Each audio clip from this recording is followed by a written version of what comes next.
Sparta se ve starověku vyvinula v jedinečný militaristický stát, díky čemuž se povznesla k pozici vojenské a politické mocnosti Řecka. Spartští vojáci užívali běžné vojenské vybavení typické pro hoplíty. Jednou z mála věcí, již se ve svém vzezření lišili od ostatních Řeků, byl jejich karmínově červený chytón, který byl nošen v časech míru.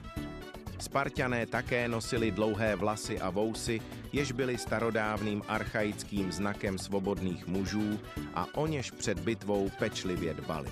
Dalším výrazným spartským symbolem, přijatým v polovině 5. století před naším letopočtem, bylo písmeno lambda, znamenající Lakonie nebo Lakedaimon, které si Sparťané malovali na své štíty.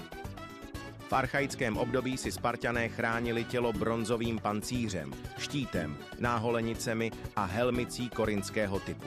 Ohledně spartské ochrany trupu během řecko-perských válek se vedou spory, jelikož není zcela zřejmé, zda Sparťané stále používali bronzové pancíře nebo zda přejali nějakou lehčí formu oděvu.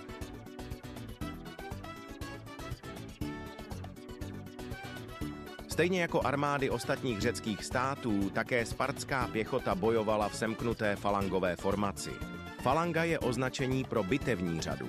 Je sevřená obdélníková formace pěchoty, obvykle hoplítů, kopiníků či halapartníků, která po značnou část starověku a středověku dominovala evropským bojištím.